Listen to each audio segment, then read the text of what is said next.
మీ మోకాల నొప్పులకు ఎటువంటి సర్జరీ లేకుండా ఎపియాన్ పెయిన్ క్లినిక్ అందిస్తున్న అత్యాధునిక చికిత్స. నమస్కారం అండి. నా పేరు doctor Rajesh Ukkala, consultant physician at TX hospitals. అయితే ఈ మధ్యకాలంలో చాలా వెలుగులోకి వచ్చింది ప్రపంచవ్యాప్తంగా, పర్టికులర్గా ఆఫ్రికా కాంటినెంట్కి సంబంధించి Uganda, Congo and south Sudan ఈ ఏరియాస్లో ఎబోలా అవుట్ బ్రేక్ బాగా వచ్చిందని, చాలామంది ఎఫెక్ట్ అయ్యారని, చాలా మరణాలు సంభవించాయని WHO కూడా రికగ్నైజ్ చేసి ఇది ఎపిడమిక్గా గుర్తించారు. అయితే ఈ మధ్యకాలంలో మళ్ళీ అదే ప్రదేశాన్ని నుంచి బెంగళూరుకి ఒక వ్యక్తి వచ్చారు. మన గవర్నమెంట్ వెంటనే చర్యలు తీసుకొని ఇది ఎబోలా కాదని నిర్ధారణ జరిగింది. సో ఫార్ మన దేశంలో ఇంకా ఎబోలా వైరస్ అయితే ఎంట్రీ కాలేదు. అయితే ముఖ్యంగా ఈ ఎబోలా వైరస్ అనేది మనం ఆ ఏరియాస్కి విజిట్ చేసినప్పుడు పర్సన్ టు పర్సన్ కాంటాక్ట్ ద్వారా ఎక్కువగా వస్తుంది. సో ఆ person secretions, sweat, body touching అట్లాంటి వాటి ద్వారా బాడీలీ ఫ్లూయిడ్స్కి కాంటాక్ట్ వచ్చినప్పుడు మనకి ఈ ఎబోలా అనేది వచ్చేదానికి ఛాన్స్ ఉంది. కోవిడ్లో ఏ రకంగా అయితే డ్రాప్లెట్ ఇన్ఫెక్షన్ అన్నామో ఆ విధంగా కాకుండా కాంటాక్ట్ వల్ల ఈ ట్రాన్స్మిషన్ అనేది జరుగుద్ది. ఎందుకు దీని గురించి మనం ముఖ్యంగా మాట్లాడాలి అంటే, ఈ ఎబోలా సంభవించినప్పుడు ఆల్మోస్ట్ 50% ఆఫ్ పీపుల్ చనిపోతారు అనేది statistical data. So early detection, suspicion of detection అనేది ఉండాలి. అంటే అలాంటి ఏరియాస్కి వస్తున్నప్పుడు, ఆ ఏరియాస్ నుంచి మనకి ఇండియాకి వస్తున్నప్పుడు ట్రాన్స్మిషన్ అనేది జరిగేదానికి ఛాన్స్ ఉందనేది గ్రహించాల్సిన అవసరం ఉంది.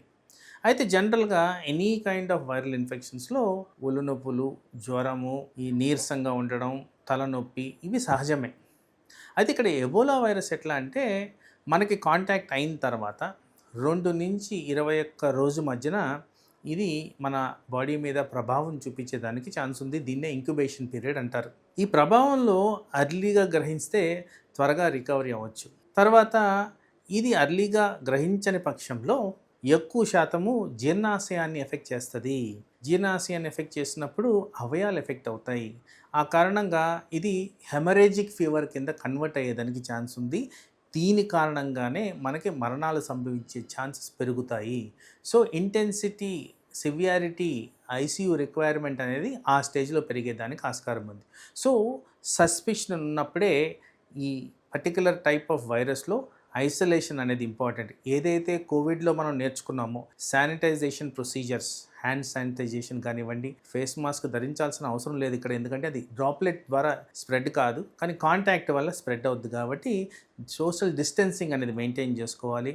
హ్యాండ్ వాషింగ్ ఏ మెథడ్ అయితే ఏదైతే నేర్చుకున్నామో అది పాటించాల్సిన అవసరం ఉంది. పర్టికులర్గా ఇలాంటి పీపుల్తో కాంటాక్ట్లోకి వచ్చినప్పుడు, సస్పీషియస్గా ఉన్నప్పుడు ఇలాంటివి చేయాల్సిన అవసరం ఉంది. ఎందుకు అంటే దీనికి పర్టికులర్గా ట్రీట్మెంట్ అంటూ లేదు. వ్యాక్సిన్ అనేది అవైలబిలిటీ ఉంది, కానీ వ్యాక్సిన్ ఎమర్జెన్సీ కేసెస్లో పనిచేయదు. కాబట్టి మనము తప్పనిసరి పరిస్థితుల్లో కంట్రీస్ ఏవైతే నేను మెన్షన్ చేశానో పోవాలనుకుంటేనే వెళ్ళాలి. వెళ్ళేటప్పుడు వ్యాక్సినేషన్ తీసుకొని వెళ్ళడం మర్చిపోకండి.